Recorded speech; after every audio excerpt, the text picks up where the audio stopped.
Mga kapuso, karong buntaga atong sayron ang istorya kung paunsa ba na bag-o sa debosyon sa itom nga Nazareno ang kinabuhi sa kagay-anong deboto nga si Wenceslao Salcedo.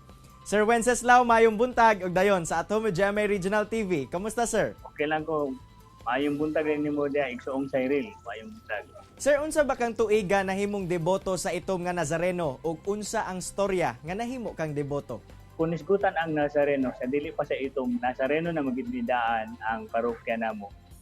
Daghan akong nangadawat nga milagro pero nagsugod ako daan as sa sakristan diri sa Nazareno.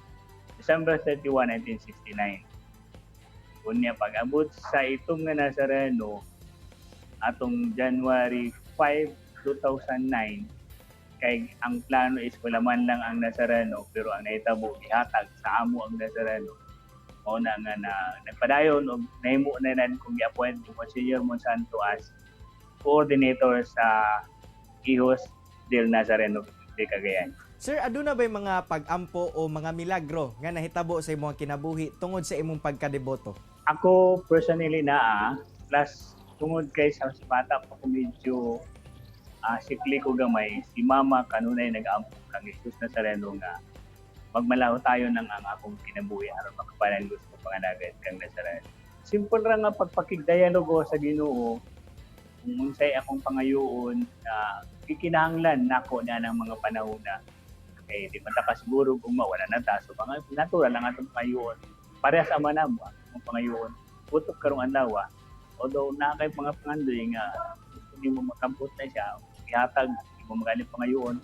Siyempre, mga mayang panglawas, mayang panginabuhian, apil ang mga mahal sa kinabuhi.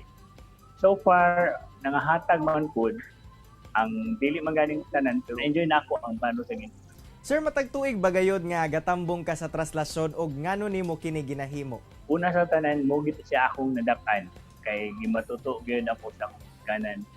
Kaya ni ko man akong papa, Pilipinista, convert, Catholic, kunya, siya usa sa inspirasyon na makapadayon ako sa akong deboto at debosyon sa Nazareno o nga hangtod nga niabot ang itong nga Nazareno o nagpadayon ako sa akong tahas labi na kay hangtod karon bisan tuod dili na ako ang presidente o ang coordinator sa among kapupungan sa Hijos del Nazareno kanunay pagpangayo og mga pangmangayo panglantaw o pamangagi ang mga tao nga kauban ako sa buwan itong Nazareno.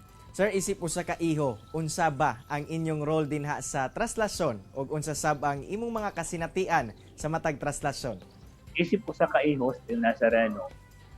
Ang kasinatian na po sa akong paguban, hapit kani ako mo surrender primerong abot ni Jesus Nazareno sa Cagayan de Oro tungod kay grabing baga na tao na tawag nang hawi gid ang among bukton sa pagpinugong gikan sa katedral paingon sa Nazareno.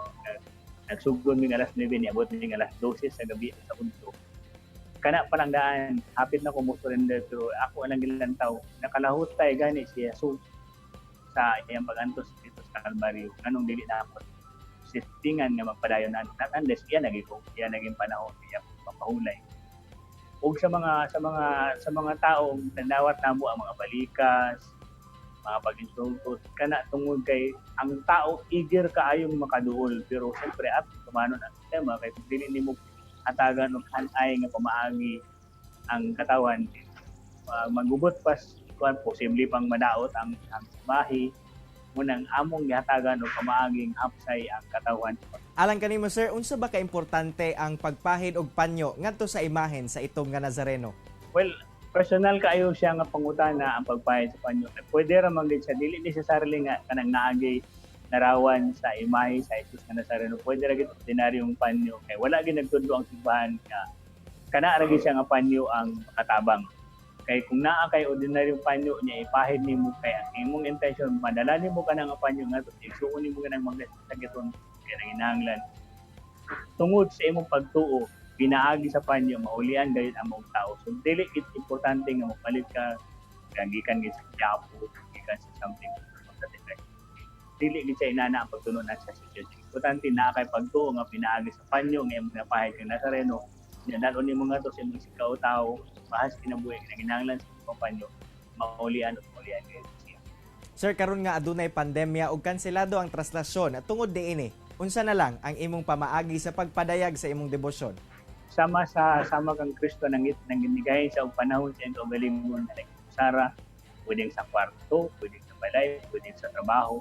Sa hilong nga pamaagi nga imong mapadayag ang imong pagtumpa, pagtuo, pagsalig ngadto kang Kristo na kinsa nagpakamatay tungod alang kanang mo na nga magpadayon ang akong pag-ampo ngadto kaniya nga magpadayon sa mga sikot ng pangalagan pinaagi sa katawan sa Jesus Nazareno uban sa itong Nazareno. Daghang salamat Sir Wenceslao sa imong oras nga gihatag sa At Home with GMA Regional TV ug God bless you, sir. Daghang salamat kanimo, sir. Bibay Jesus Nazareno ug maayong buntag kanimo. Kini ang At Home with GMA Regional TV.